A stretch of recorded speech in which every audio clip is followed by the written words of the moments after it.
No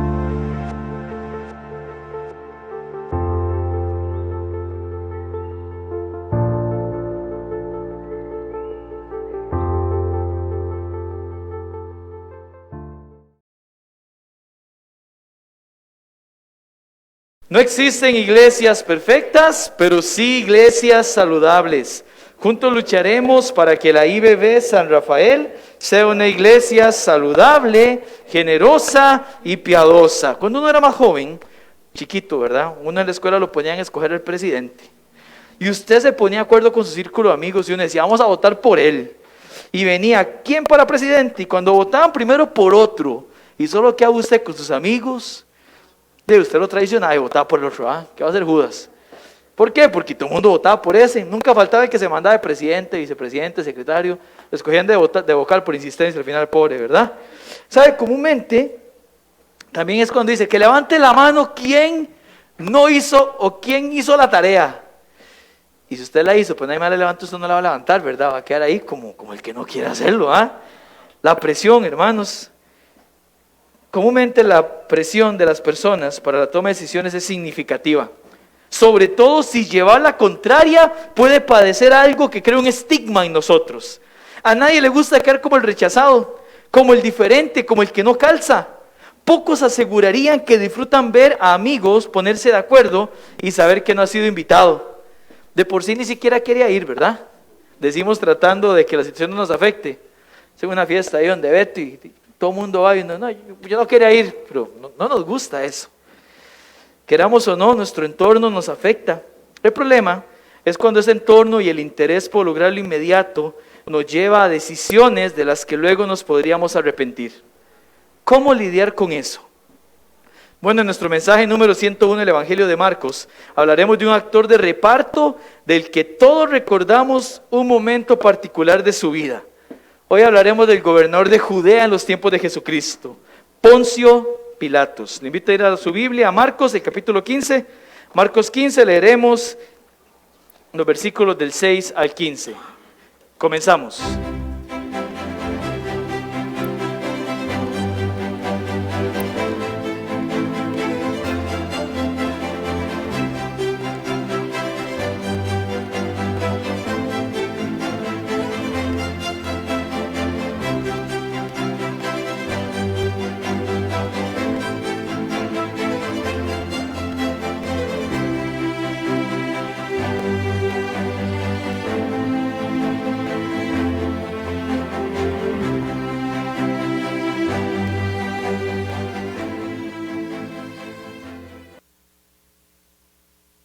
Marcos 15, del 6 al 15. La palabra del Señor dice así, sígalo con su vista, por favor. Ahora bien, en el día de la fiesta le soltaba un preso, cualquiera que pidiesen. Y había uno que se llamaba Barrabás, preso con sus compañeros de motín, que había cometido homicidio en una revuelta. Y viniendo la multitud comenzó a pedir que hiciese como siempre les había hecho. Y Pilato le respondió diciendo, ¿queréis que os suelte al rey de los judíos? Porque conocía que por envidia le habían entregado los principales sacerdotes. Mas los principales sacerdotes incitaron a la multitud para que le soltase más bien a Barrabás. Respondiendo Pilato, le dijo otra vez, ¿qué pues queréis que haga del que llamáis rey de los judíos? Y ellos volvieron a dar voces, crucifícale. Pilato les decía, pues ¿qué mal ha hecho?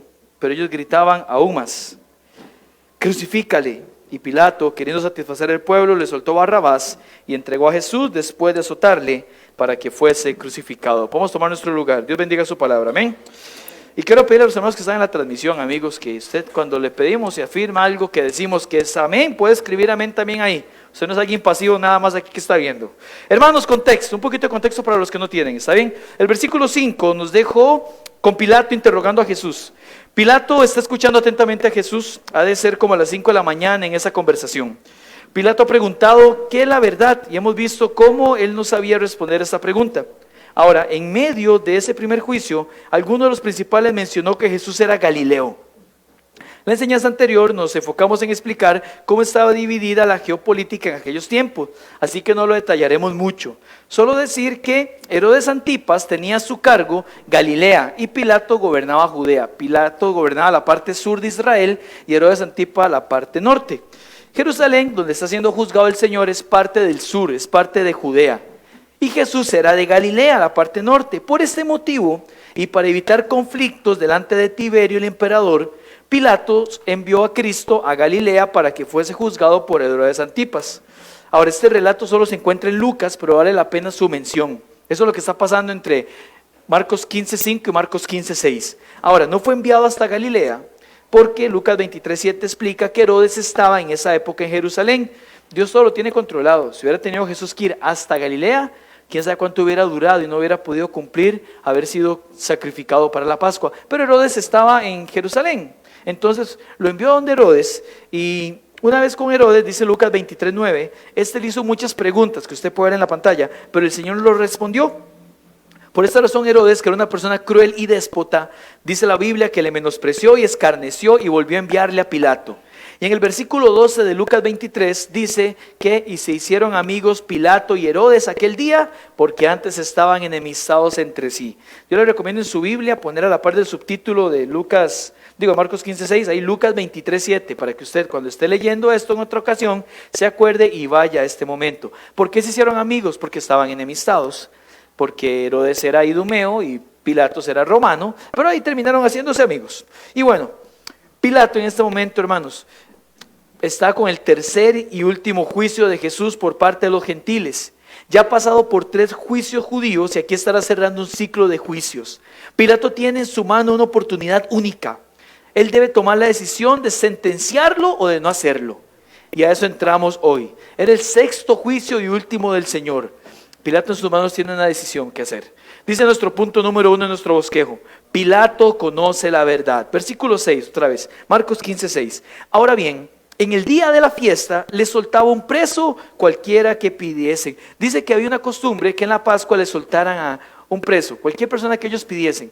Y parece que no es una costumbre romana, porque cuando uno va a la historia extrabíblica, histórica de Roma, dice que esto no era una costumbre que ellos tenían. Al ser una fiesta judía, muy seguramente los judíos se habían acostumbrado a liberar a alguno, el que ellos pidiesen. Tal vez como un tipo de amnistía para ver si podía estar bien. Y entonces dice que ellos lo practicaban. Y se encuentran con alguien, versículo 7. Y había uno que se llamaba Barrabás. Nos habla de un hombre llamado Barrabás. Su significado es bar. ¿Alguien sabe qué significa la expresión bar en griego, en el original? Bar significa hijo de. Por eso encontramos a Bartolomé. Bar significaba esto, Bartimeo. Bar significa hijo de. Entonces aquí tenemos a Bar y tenemos a Abba. Abba es una expresión hebrea aramea que significa papá, como papito, alguien cercano. Ahora, la única persona que puede llamar Abba a su padre era el primogénito. Entonces aquí tenemos a alguien que es el hijo del padre, eso significa su nombre. Y es interesante saber que tenemos aquí entonces 2 hijos del padre, pero cuyo padre es muy distinto. Tenemos el hijo del Padre celestial, que es Jesús, amén, hermanos. Y tenemos a Barrabás, hijo del Padre. Y hermanos, su padre es muy distinto. El uno era un ladrón, el otro era la verdad encarnada. El uno era un homicida, el otro era el dador de la vida. El uno era injusto, el otro era la justicia de Dios. El uno merecía estar ahí, el otro no tenía nada de méritos. Y así podríamos seguir hablando acerca de un hombre que en muchos sentidos nos representa, porque sí, hermanos, amigos que están aquí, que nos escuchan y nos ven, Barrabás es un cuadro perfecto de quiénes somos nosotros. Aquellos liberados de la justa condenación que merecíamos, sustituidos por Jesucristo. Nosotros somos esos ladrones, homicidas, injustos y demás adjetivos que reflejan lo que hay en nuestra alma. A mí me encanta la forma en que lo expresa el comentarista bíblico J.C. Ryle. Él dice así, usted lo puede ver en su pantalla: todos estamos por naturaleza en la situación de Barrabás. Somos culpables, impíos y merecedores de la condenación. Pero cuando estábamos sin esperanza, el inocente Cristo murió por los impíos. Y ahora Dios por Cristo puede ser justo y a la vez el que justifica al que es de la fe de Jesús. Gloria a Dios por lo que ha hecho por nosotros. Amén, hermanos. Él ha insertado esto en nosotros. Yo quiero mencionar ahorita por qué, sin llegar a la parte de la aplicación, porque sin ser el mensaje central del texto nos tipifica de manera clara el plan de salvación. Pero no estamos hablando de Barrabás, estamos hablando de Pilatos. Y a este punto Pilato ya sabe que Jesús es inocente. Él no halló nada, lo mandó donde Herodes. Herodes conocía el ministerio de Jesús. Es más, dice la Biblia que Herodes estaba feliz cuando le dijeron que iba a ver a Jesús, porque él llevaba 3 años esperando verle. En alguna ocasión dice que Herodes pensó que Jesús era la encarnación de Juan el Bautista, quien él había matado. Y Herodes, que conocía todo lo que Jesús había hecho, no encontró nada tampoco. Entonces Pilato dice, yo no encontré nada, lo mandé donde Herodes y no halló nada, está de vuelta conmigo y tampoco halló nada. Por ello, conforme a esta costumbre que dice Marcos, Pilato dice, bueno, voy a liberar a alguien, voy a disponerme a soltar a Jesús. Barrabás no tenía siquiera por qué ser mencionado. A la luz del versículo 7, vea lo que dice el versículo 7 de Marcos 15, y había uno que se llamaba Barrabás, preso con sus compañeros de motín, que había cometido homicidio en una revuelta. Barrabás era uno de tantos que habían estado en ese motín. Pero hermanos, no había nada que le diera ese privilegio a Barrabás de salir ileso, igual que nosotros, ¿verdad? Nada en nosotros para poder recibir eso. Ahora, Pilato, conociendo la verdad, no está convencido de sentenciar a Cristo. De hecho, ha conversado con el Sanedrín una vez Jesús vuelto a estar delante de él. Yo quiero que por favor vea lo que dice Lucas. Vaya en su Biblia, no pierda Marcos. Sin perder Marcos, vaya por favor a Lucas 23. Lucas 23:13, sin perder Marcos. En Lucas 23:13 dice, quiero que usted pueda ver lo que está pasando aquí, antes de que Pilatos esté en el último juicio. Entonces Pilato, convocando a los principales sacerdotes, a los gobernantes y al pueblo, les dijo, me habéis presentado a este pueblo como un hombre que me habéis presentado a este como un hombre que perturba al pueblo, pero habiéndole interrogado yo delante de vosotros, no he hallado en este hombre delito alguno de aquellos que le acusáis, y ni aun Herodes, porque os remití a él, y he aquí nada digno de muerte ha hecho este hombre. Le soltaré pues después de castigarle. Y tenía necesidad de soltarles uno en cada fiesta. Hermanos, Pilato no ignora la verdad. Amigos, él sabe que este hombre es justo. De hecho, para complacer a los judíos le dice, para complacerlos los voy a castigar. Ya puede volver a Marcos, ¿está bien? Ya podemos volver a Marcos 15. Le dice, lo voy a castigar. Su plan era ofrecer a los judíos a Jesús. Según les había visto recientemente en la entrada triunfal y demás, no habría motivo para que rechacen el soltar a Cristo. Dice, yo acabo de ver cómo lo recibieron el domingo. Hosana, Hosana, no hay forma de que ahorita no quieran otra vez tenerle. Además, era la mejor manera de librarse de los principales sacerdotes y fariseos. A este punto, Pilato no tiene la mejor de las relaciones con los judíos. La historia enseña que la relación entre ambos antes de llegar a este punto no era ni de cerca buena. Pilato sabía que su puesto político pendía de un hilo, gracias a la tensión que tenía con el pueblo que gobernaba. Pilato no era alguien que quisieran los judíos. Le quiero contar un poquito de historia, que no está en la Biblia, pero que nos ayuda a entender qué es lo que está pasando aquí. ¿Por qué Pilato siente presión y no solamente le dice, no, ¿saben qué? Libero a Jesús y allá ustedes? Todo comenzó cuando antes de Pilatos había un gobernador, Arquelao, que era tan malo que lo quitó. Roma mandó una persona que fuera un gobernador sobre esa parte, algo así como un alcalde sobre la parte de Judea, y se encargara de estar al tanto de que todo se hiciera bien, se pagaran impuestos y que no hubiera ningún tipo de sublevación o pleito por ahí. Bueno, Pilato comenzó este disgusto con los judíos cuando él permitió que los soldados entraran a Jerusalén. Y pongan atención a esto porque en unos minutos será importante. Él permitió que soldados entraran a Jerusalén portando banderas y estandartes con la imagen del César.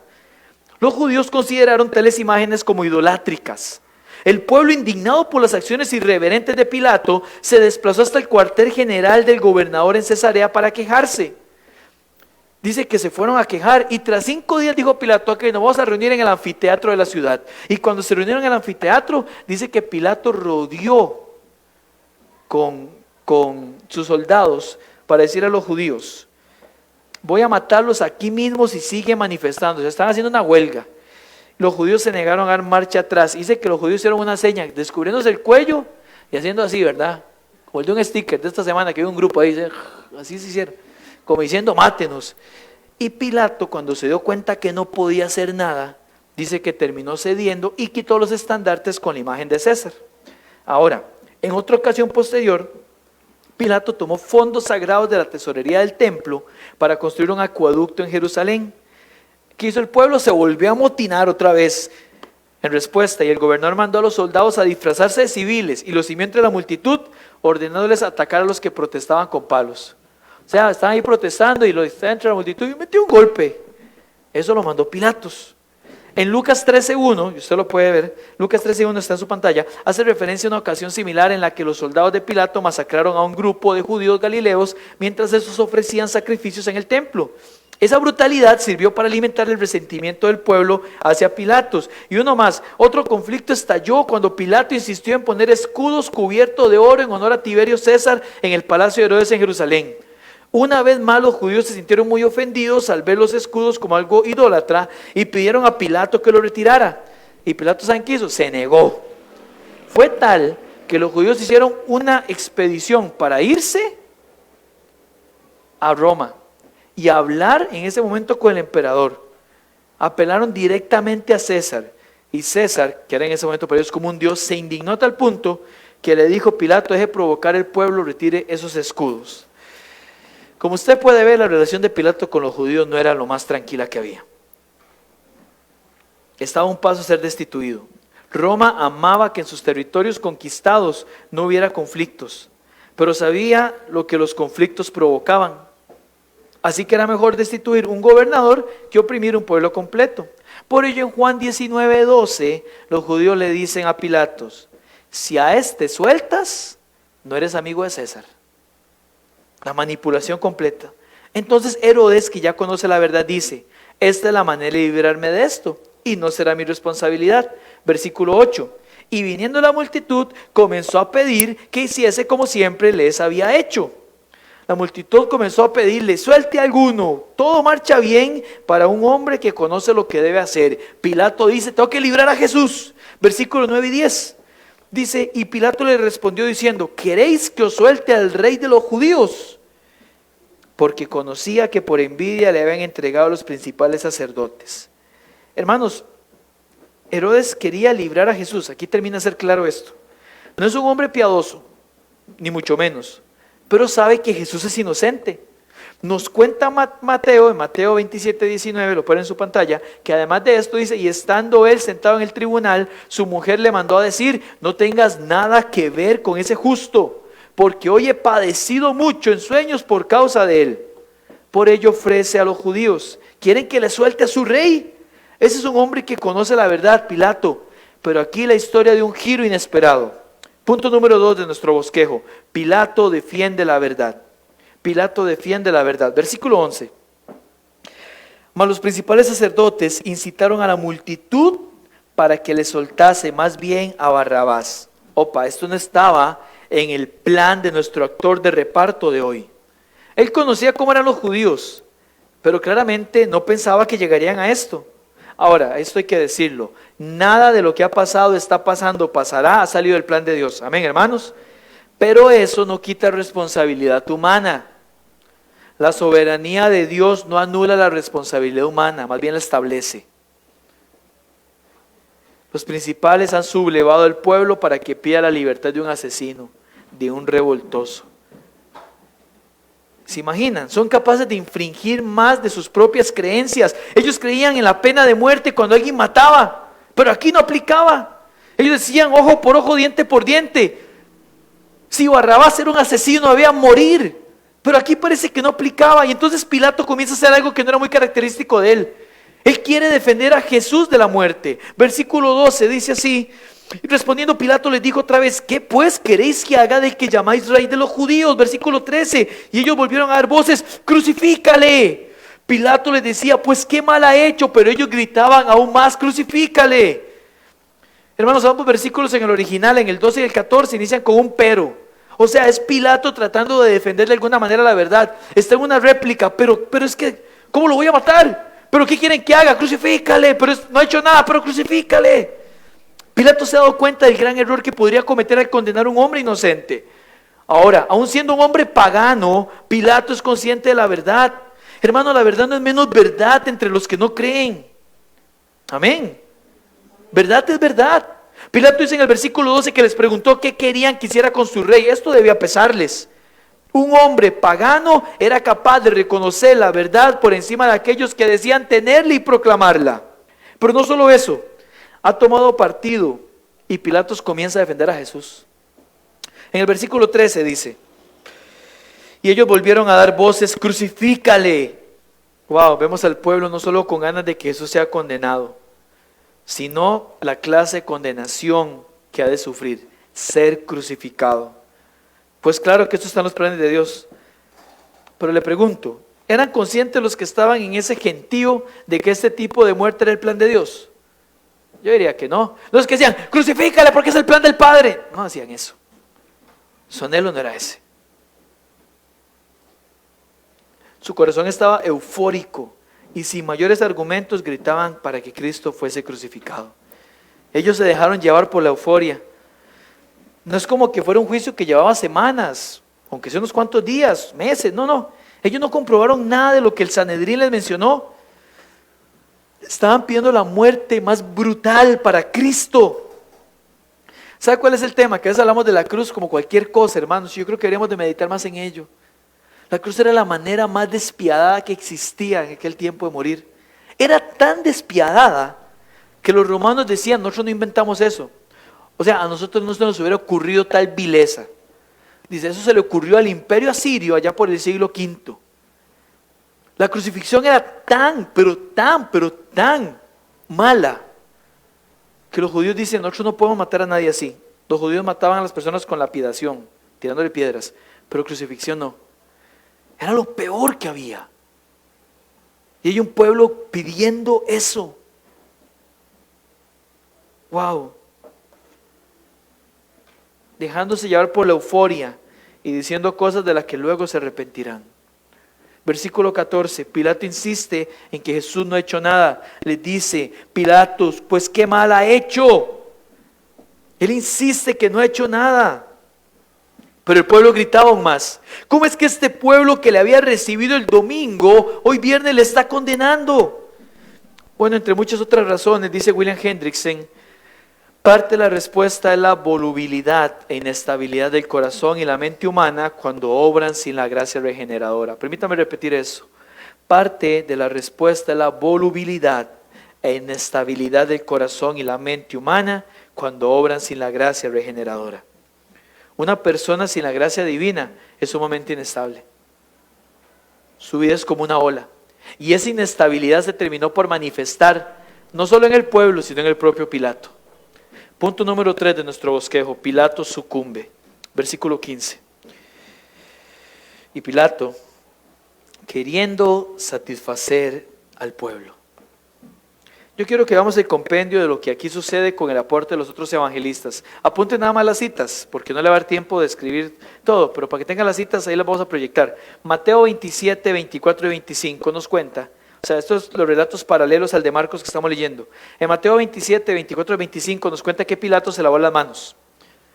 Él pidió agua para lavarse las manos en frente del pueblo. Esta era una costumbre de aquellos tiempos para mostrar su desaprobación a lo sucedido. Pero de poco sirve porque al final quien decide qué hacer a nivel de condenación es él. ¿Para qué lavarse las manos si al final quien va a decir crucifíquenle va a ser Pilato? En Lucas 23, 22 menciona que Pilatos hasta 3 veces le replicó, pero terminó cediendo. 3 veces le dijo, ¿pero qué ha hecho? ¿Pero qué ha hecho? Y Juan menciona algo importante, Juan 19:11. Eso es increíble. Jesús le dijo a Pilatos que lo que le entregaron a él, esto es el concilio, el Sanedrín, tenía mayor condenación. Pero ojo que dijo mayor, no dijo solo ellos tienen pecado. Recuerde esto, por favor. Sucumbir a la presión no exime de pecado. Que alguien diga, yo iba a hacer las cosas bien, pero ellos me llevaron a hacerlo mal, no exime de culpa. Si usted lo hace, usted es culpable. Es más, el último cartucho de Pilato está en Juan, a vuestro rey he de crucificar. Y hermanos, vea la respuesta que leyeron los principales sacerdotes. ¿Se acuerda por qué le mencioné al comienzo que los sacerdotes y todo el pueblo se hizo una huelga y un motín y todo? Cuando entraron estandartes con la imagen de ¿quién? Del César, ¿verdad? La respuesta que dan ellos es, cuando les preguntó, ¿a vuestro rey he de crucificar? Respondieron, no tenemos más rey que César. Wow, sí, Julio César, quien a sí mismo se declaraba Dios. Los judíos no pueden ir más lejos, pensamos nosotros. Han negado al Dios Padre que dicen defender. Esto alertó a Pilato. Los judíos eran capaces de alinearse con tal de conseguir su objetivo. Si él no les entregaba a Cristo, su puesto con toda seguridad quedaría como una vacante y no mucho tiempo. Y entonces él está entre la valentía de defender a Cristo y la cobardía. Y el pusilánime de Pilato se alineó con la mentira. Como dice el comentarista Matthew Henry, aunque su juicio no era tan débil como para hacerle ver que Cristo fuese culpable, su voluntad era lo bastante perversa como para dejarse llevar de la cobardía. Aunque su juicio no era tan débil como para hacerle ver que Cristo fuese culpable, su voluntad era lo bastante perversa como para dejarse llevar de la cobardía. Pilato no quería agradar tanto al pueblo como no quería desagradarlo. Su fin no era agradarle, era que no quedaran en desagrado. Por ello, versículo 15, una vez más, y Pilato, queriendo satisfacer al pueblo, le soltó a Barrabás, pero no solo eso, y entregó a Jesús después de azotarle para que fuese crucificado. Después de este relato no sabemos bíblicamente más de Pilato. Efectivamente, unos cuantos años después haría algo que el pueblo no le perdonaría y el emperador lo quitaría de su puesto. Algunos historiadores argumentan que Pilato fue al exilio en Galia y ahí se suicidó. Ahora, no hay fuentes suficientes para afirmar esto con certeza, pero lo que sí sabemos es que la presión le hizo sucumbir. Su cobardía lo hizo ceder y satisfacer a los malos, a los que estaban del lado equivocado, a los que preferían a Barrabás, el hijo del Padre que los dañaba, que el hijo del Padre celestial que les daba libertad. Y vamos a dejar por aquí el relato de hoy, para pasar a la parte de la aplicación. ¿Qué aprendemos nosotros, hermanos? Yo quiero comenzar pensando en que hemos hablado de un actor de reparto no creyente. Pero yo ahorita le voy a hablar a una mayoría creyente. Y no obstante, si alguno no lo es, yo tengo algo que comentarle al final. Pero nuestro primer punto de la aplicación hoy es este. Número 1, ¿qué aprendemos nosotros? Que hay una verdad. Hay una verdad. Sea completamente congruente con ella. ¿Sabe? Hay algo objetivo a lo que todo ser humano tiene acceso. Algunas cosas serán más sencillas de asumir que otras, pero todas son verdades. Por ejemplo, si yo les digo que el sol produce calor, es una verdad poco cuestionada. O si dijera que comúnmente la vegetación es verde, que la lluvia que cae es agua. Sí, pues, obvio, pastor. Son verdades con las que nadie tiene problemas. Pero cada día hay más verdades que parecieran crear problemas en las personas.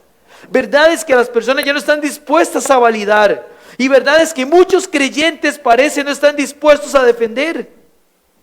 El texto de hoy es de un hombre que, conociendo la verdad, decidió defender la verdad, pero con la presión que se formó a su alrededor, terminó cediendo. Y uno diría, qué extraño, qué raro Pilato que, sabiendo la verdad, decidió acomodarse a la mentira. Lo que pasa es que uno lo entiende porque Pilato no es un hombre creyente, con el Espíritu Santo morando en él. Pero cuando yo voy a la Biblia y hago el puente de principio bíblico para traerlo a este momento, de este lado de la Biblia, me encuentro que esto lo leen en su mayoría creyentes, pero con el mismo problema que Pilato. Lo que pasa es que Pilato no era hijo de Dios, vos sí lo sos, creyente. Y yo le decía a mi mamá cuando era joven, y yo no sé si todas las mamás tienen esto, ¿verdad? Tal vez sí. Mami, nos dieron el examen, viera a Eric, se sacó un 58. Y viera a Kevin un 45. ¿Y qué dicen las mamás? La mamá decía, a mí no me importa ellos no son mis hijos. Todas las mamás dicen eso, sí. ¿Cuánto sacó usted? ¿Por qué le recuerdo esto, hermanos? Porque Pilato es muy fácil hablar, pero no era creyente. ¿Y usted, que sí lo es? Mucho podemos hablar de personas afuera que no creen en la verdad, que se oponen a la verdad y que presionan para que su mentira prevalezca. Pero, ¿cómo es posible que el creyente no abrace la verdad y la viva? ¿Cómo es posible? Y saben, hoy yo no voy a decir aquí, ¿cuántos creen que lo correcto con cualquier vida que nace es protegerle de su concepción? Porque sé que diremos amén, en este ambiente no es complicado eso. O si digo, ¿cuántos creen y están a favor de que Dios ha creado hombre y mujer para que ellos sean los responsables de glorificarse y de unirse a formar familias? Amén, vamos a decir amén. Eso no tengo dudas que lo creemos y lo abrazamos, pero ahora le pregunto, ¿cuántos creen que lo mejor es estar bien con sus hermanos en la fe y con sus prójimos? Amén. ¿Y los amén? ¿Cuántos creen que lo mejor es estar bien con sus hermanos en la fe y con sus prójimos? Amén. Y entonces, ¿por qué hay resentimiento en muchos de nuestros corazones? Si la verdad es abstenerse de toda especie de mal, ¿por qué usted sigue abrazando lo que Dios desaprueba? Sabe, es muy fácil señalar hacia afuera, pero es más cristiano verse a uno mismo y ver cómo entre Pilato y nosotros a veces no hay tanta diferencia. Bueno, sí la hay. Él no era salvo, él no era regenerado. ¿Qué nos pasa, hermanos? ¿Cómo es que hemos llegado a redefinir la verdad nosotros? Sí, los creyentes que decimos tener el camino, la verdad y la vida. ¿Cómo es posible que cedamos ante lo que Dios ha dejado claro? Usted dice, pero es mucha presión. No sea cobarde. Presión tuvo Jesús en el Getsemaní cuando iba a cargar todo el pecado sobre él. Presión tuvieron los apóstoles con muertes violentas. Presión tuvieron Ananías, Misael y Azarías al estar a punto de ser echados en un horno de fuego. ¿Ha pensado en eso? Algunos nos quemamos con un disco de la cocina o con la plancha y ya nos quejamos contra todo mundo. Presión tienen los creyentes ahorita en Medio Oriente. O creen en Dios o te morís. Y ojalá fuera que solamente le meten un balazo y listo. No, agarran a su familia y le violan a sus hijas y le violan a su esposa y los violan a ellos, y después de golpearlos, azotarlos y flagelarlos, tal vez los matan. Y le digo algo, en este momento, cada 5 minutos muere alguien por defender su fe en Jesús. Y no somos ni usted ni yo. Cada 5 minutos, no le estoy hablando, pastor, ¿de cuándo? Que eso no, estoy hablándole de hoy, en el 2021. ¿Ha pensado en eso? Y nosotros, el pastor me presiona para que llegue temprano. Es que el maestro escuela dominicano le levantó mucho la voz cuando enseñaba la lección. No, hermanos, lo tuyo no es presión. Lo tuyo es cobardía espiritual de poder defender lo correcto en tu propia vida. No trate de comunicar la verdad si usted no puede vivirla para usted. No podemos andar predicando fuera lo que ni nosotros estamos dispuestos a vivir. Hay creyentes que se quejan de la corrupción que hay en el gobierno y cómo se roban el dinero, pero ellos sí se roban la ofrenda generosa que la Biblia enseña para que el evangelio crezca. Se quejan de lo que pasa afuera y los desórdenes en los roles de género que existen, pero no tratan a su esposa como un vaso frágil. No honran a su esposo como sacerdote del hogar y lo apoyan. Nos quejamos de la delincuencia y cómo los jóvenes están entregados a la inmundicia, pero no disciplinan a sus hijos como la Biblia dice que hay que hacerlo. Es muy fácil quejarme hacia afuera, pero es más sincero decir, Señor, quiero saber cuál es tu verdad en esta área, ayúdame a ser consecuente con ello. El peor daño que podemos hacer en esta sociedad es vivir de una manera diferente a la verdad que proclamamos. Y el peor daño que podemos hacernos a nosotros mismos es dejar la verdad en cualquier área de mi vida por satisfacer algo que no es congruente con ella. Quiero repetir eso. El peor daño que podemos hacernos a nosotros mismos es dejar la verdad en cualquier área de mi vida por satisfacer algo que no es congruente con ella. Ahora, aquí la solución no es dejar de proclamar la verdad solo para vivir como yo quiero. No, aquí el tema es cambiar lo que no está bien.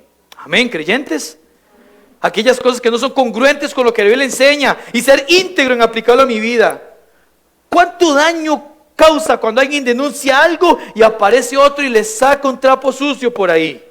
No sea de esos, creyente. Número 2 de nuestra aplicación, ¿qué aprendemos nosotros? 2, cuídese de la presión. Si hay algo malo en el cristianismo actual, es que pretendemos defender la verdad sin estar seguros de ella. Los cristianos muchas veces ceden a la presión, no porque la presión sea mucha, sino porque su conocimiento de la verdad es poco. ¿Sabe cuál es el peor daño de la iglesia del siglo XXI? El analfabetismo espiritual. Los cristianos muchas veces ceden a la presión, no porque la presión sea mucha, sino porque su conocimiento de la verdad es poco. No es que el mundo tenga buenos argumentos, es que los cristianos no conocen los buenos argumentos del cristianismo. De manera que la mejor manera de cuidarse de la presión no es aislándose de ella, porque no se puede, sino estar preparado para cuando llegue, porque va a llegar. Creyente, estamos en el mundo, dijo el Señor, pero no somos del mundo.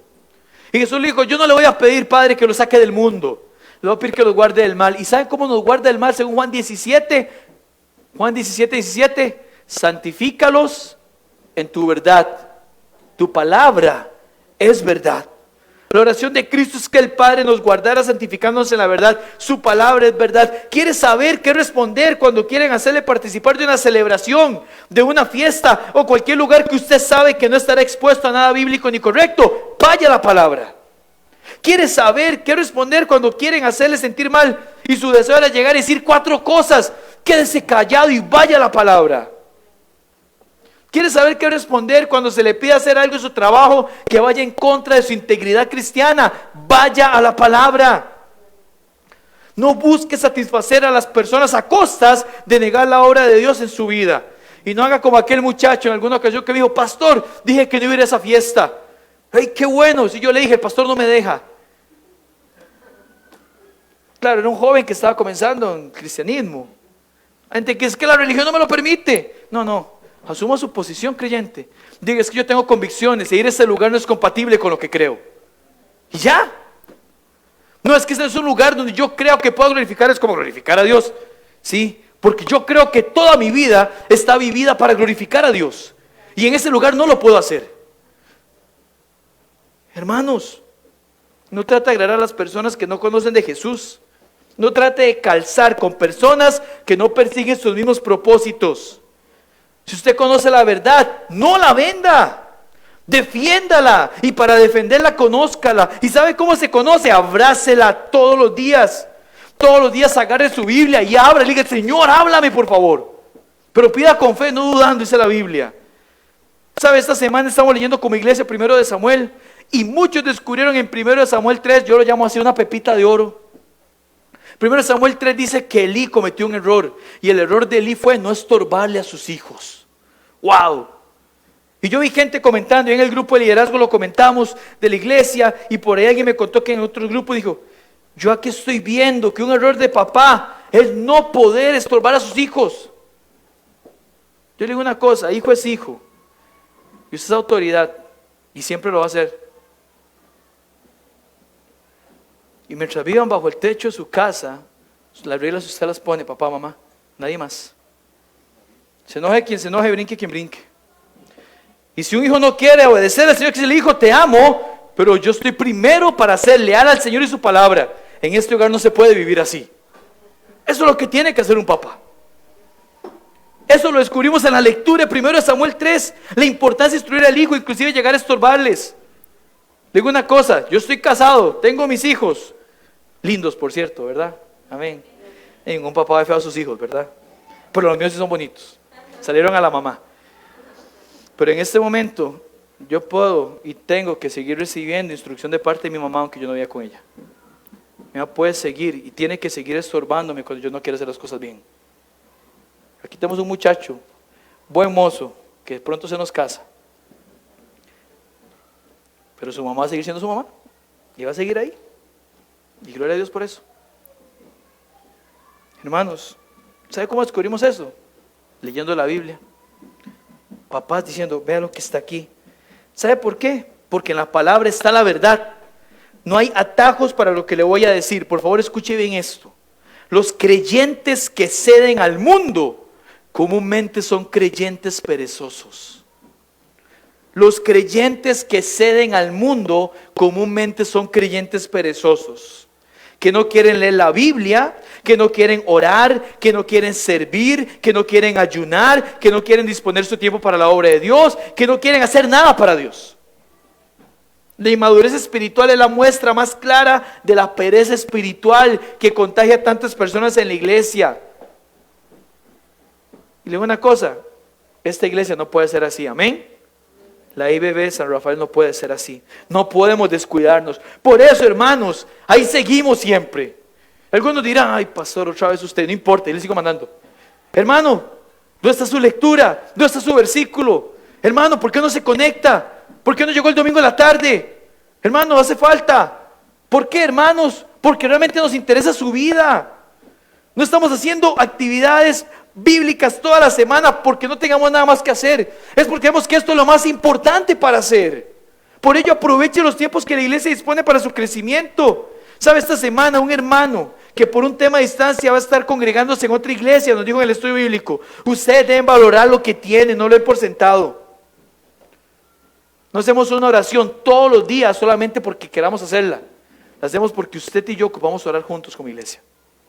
Ocupamos que otros hermanos oren por nuestras peticiones. Ocupamos dar acciones de gracias. Hermanos, lamentablemente hay creyentes que les daría igual si quitáramos todo lo que hay de domingo en la tarde a sábado. Son la minoría, debo decirlo, pero ahí están. Yo no sé cómo hay cristianos que pueden desaparecerse un domingo y volver hasta el siguiente domingo. No se conectan a orar, no se conectan a cultos de hombres, ni a cultos de mujeres, ni a estudio bíblico entre semana, no comparten mensajes en el WhatsApp. Están desaprovechando oportunidades para encontrar fortaleza y soportar mejor la presión. Se están descuidando, están diciéndole al enemigo, hey, aquí está mi familia vulnerable, pudiendo fortalecerse. Y le digo una cosa, pocas veces, a día de hoy, yo he visto un cristiano estar metido de lleno, congregándose, sirviendo, participando de todo, leyendo la Biblia, al día siguiente irse, porque la presión no bota de golpe, va poco a poco, poco a poco, poco a poco. Y pregunto, papá, tu familia puede ser muy vulnerable ahorita mismo, ¿no te preocupa eso? Mamá,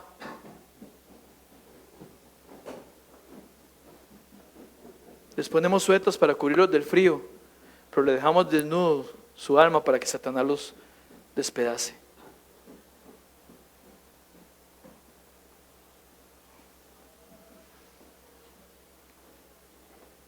Lo que hacemos lo hacemos porque realmente queremos que su familia glorifique a Dios, que lo hagamos juntos. Todo lo que me dice la gente es, yo no sé cómo hacen lo que están haciendo, le digo, yo tampoco, es pura gracia de Dios. Todas las semanas una reunión de hombres, todas las semanas una reunión de mujeres, y donde vamos a ver Biblia directamente, eso es lo que vemos. Todos los días un tiempo de oración. Pero creyente, usted no puede pretender estar de domingo a domingo sin nada de esto. No puede, no puede. Está diciéndole al enemigo, aquí está mi familia, despedácela por favor. Luego no llore. Debemos estar metidos de lleno en la palabra, en la oración, en el ayuno, en la iglesia local, para poder soportar la tentación. Y aquí viene la aplicación final de la mano con esto. Punto número 3. ¿Qué más aprendemos nosotros? Que sí se puede defender la verdad con éxito. Sí se puede defender la verdad con éxito. Porque a diferencia de Pilato, en usted mora el Espíritu Santo, creyente. El Espíritu Santo es suficiente para poder fortalecerlo y defender la verdad. ¿Sabe? Habrá un momento en que parezca tener a todo el mundo en su contra y la gente le dirá fanático, exagerado, aburrido, retrógrado, legalista, pandereta, qué sé yo. Frases como, usted se está pasando, ahora está muy santurrón, no, así va a perder amigos, se va a quedar solo, usted sí que ha cambiado. Esas frases pesan si yo sigo añorando lo que tenía. Pero cuando descubro lo bueno que es Jesús y la familia que tengo en la fe, o sea, esta es su iglesia local, porque esta es su familia en la fe, amén, hermanos. Feitos pero buena gente todos, buscando al Señor, para la gloria del Señor. No, las hermanas no, hermanos, ustedes son unas princesas para cada uno de sus esposos, y las solteras para el futuro, y pues si no para el Señor. Los hombres sí no hay dónde escondernos, hermanos. Pero una cosa es su familia en la fe. Esa es la gente que Dios ha puesto para estar a su lado.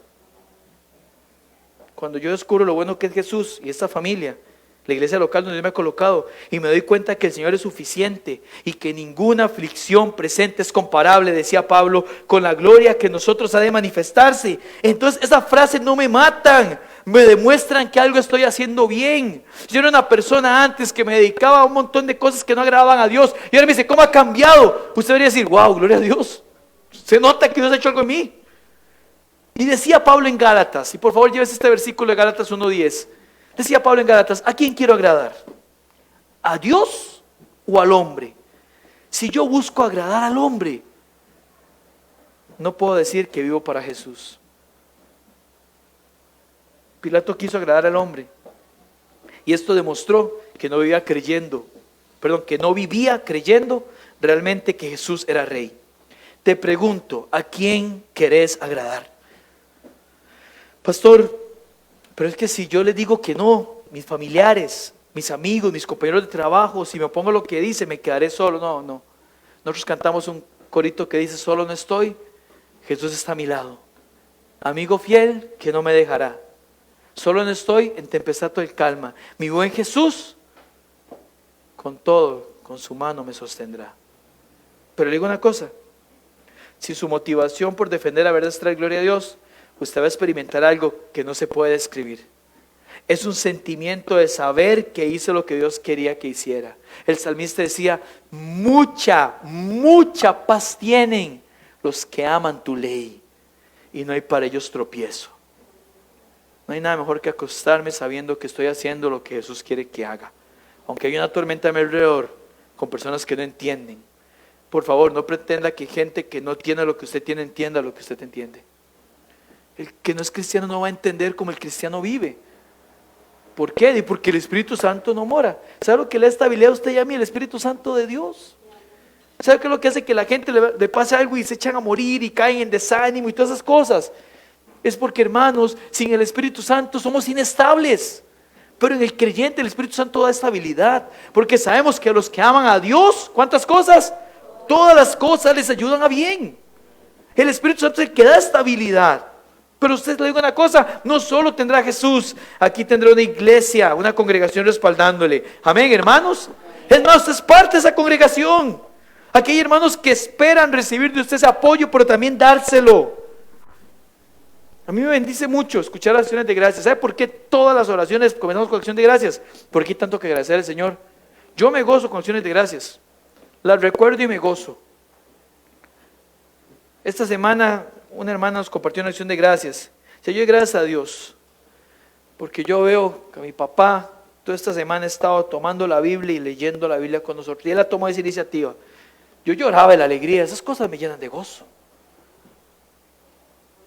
Esta semana, conversando con los hermanos decía: ¿sabe qué? Yo le doy gracias a Dios porque Dios me ha cambiado en muchas cosas. Gloria a Dios. Yo me gozo cuando escucho que algunos de los hermanos o familiares de ustedes estaban enfermos, estuvimos orando y Dios les sanó. Aquí estamos juntos, hermanos. Busque defender la verdad y soportar la presión por amor al Señor, claro que sí, pero también por amor a su hermano, porque su hermano te necesita a su lado peleando la buena batalla de la fe. Y con esto quiero cerrar yo. Nos ponemos en pie, por favor, con una actitud de reverencia, su cabeza inclinada, sus ojos cerrados. Esto es para que se concentre nada más, no tiene nada de místico mientras suena el piano. Es nada más para que se concentre. Por favor, ponga atención a lo que le voy a decir. En su casa también tengamos una actitud de reverencia, los que están en la transmisión. No le voy a robar más de 5 minutos en esto. En este momento de tu vida te pregunto: ¿estás haciendo lo que Dios quiere que hagas? Alguno me dirá: bueno, no sé qué es lo que Dios quiere que haga.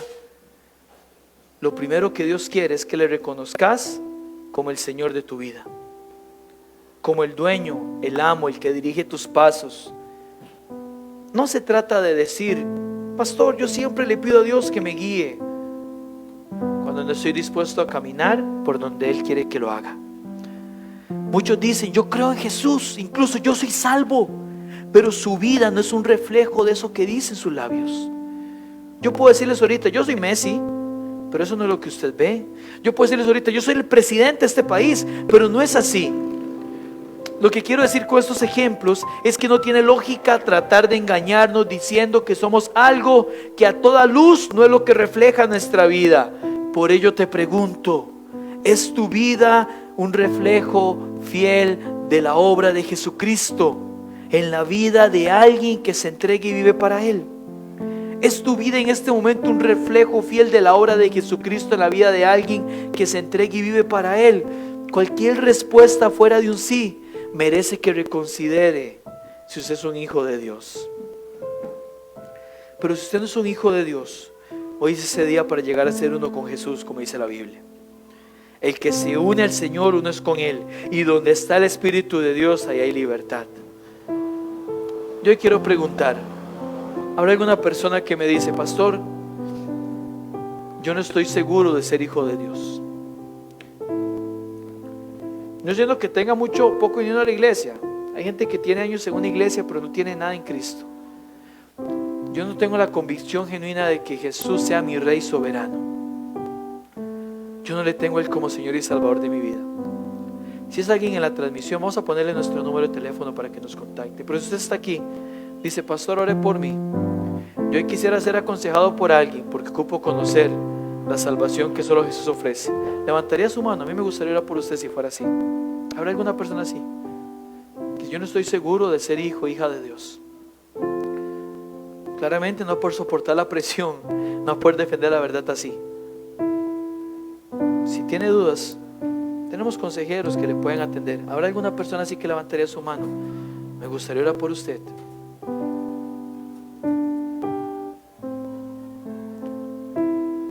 En este caso, entonces, espero que todos tengan convicción de salvación. Si usted está ahí viéndonos, lo que ocupa hacer es arrepentirse. El Señor no quiere que ninguno se pierda, sino que todos procedan al arrepentimiento creyendo en el Evangelio. Arrepiéntase y diga: Señor, me arrepiento, quiero que usted sea mi Señor y Salvador. A partir de ahora quiero vivir bajo su estándar. No hay palabras mágicas para esto, solamente un corazón contrito y humillado que el Señor no desprecia.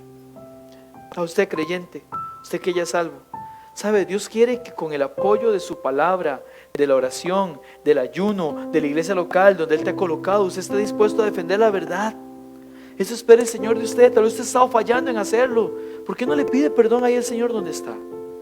Si el Señor le escucha ahí en silencio, en su mente, en su corazón, usted está orando, ore ahí. Dígale: Señor, perdón, he fallado en esto y aquello. No estoy viviendo la vida que defiende la verdad que usted ha establecido. Yo no quiero terminar cediendo, Señor. Tal vez usted dice: yo ya he cedido. Dígale: Señor, ya he cedido, pero no quiero hacerlo más. Perdóname. Que a partir de hoy yo no negocie el estar en su palabra, el orar, el ayunar, el congregarme, buscarte, Señor. Pídaselo usted, porque yo no puedo pedirlo por usted. La espiritualidad no es prestada, cada uno tiene que pedir eso en sus palabras. Yo ahorita voy a guardar silencio unos cuantos segundos mientras escuchamos el piano, para que usted hable con el Señor. Has dado a los que te temen que alcen bandera por causa de la verdad, dice Salmo 64. Sí se puede, hermanos, vamos, sí se puede, sí se puede. Señor, usted conoce nuestros corazones. Yo oro, Señor, por si algún hermano aquí, Señor, en la transmisión sabe que ha cedido a defender la verdad, sabe que ha terminado satisfaciendo a personas o a actitudes, inclusive propias, que no van de acuerdo a lo que usted quiere, Dios. Y oro, Señor, porque sé que ahorita usted conoce nuestros corazones y está escuchando atentamente, Señor, el clamor de tus hijos, Señor, pidiéndote perdón, diciendo: Señor, perdónanos. Perdónanos porque fallamos en esto, esto y esto. Y Señor, ayúdanos, Señor. Ayúdanos porque sabemos que la presión va a volver ahora que volvamos a la casa o mañana al trabajo, al estudio. Pero Dios, queremos volver diferentes por lo que hemos aprendido hoy de su palabra. Padre, que mis hermanos tengan en su corazón involucrarse en la oración que hacemos como iglesia, en leer los versículos, en todo esto, Dios. En repasar el sermón con los apuntes que han tomado, en todo, Dios. Ayúdanos, Señor, porque realmente ocupamos vivir acorde a lo que usted anhela, Dios. Y gracias, Señor, porque cuando hagamos esto, inclusive en medio del rechazo que podemos experimentar de alguien, sentiremos gozo, Dios, porque no hay nada que dé más gozo que hacer su voluntad. Oh Dios, oro por si alguno aún no es tu hijo, aún no te conoce, por alguno que crea que sí, pero realmente no también, para que usted los confronte con el santo evangelio, Dios, y les cambie y les haga ver, Dios, su sucia y profunda maldad, y al mismo tiempo, Dios, el hisopo con que usted nos ha purificado los que somos sus hijos. Que te pida, Señor, desesperadamente que le salves, que se arrepienta, Dios, y que a partir de hoy anhele una vida que pueda glorificarte, Señor. Esa obra solo la puede hacer usted, Espíritu Santo. Así que trabaja en cualquier persona que esté aquí o que esté viendo esto, Señor, en vivo o más adelante. Que te pida, Señor, sé el dueño de mi vida, sé mi Señor. Gracias, papá, porque sabemos en quién hemos creído y a quién lo oramos. Bendito seas. En tu nombre oramos y agradecemos por Jesús. Amén. Amén.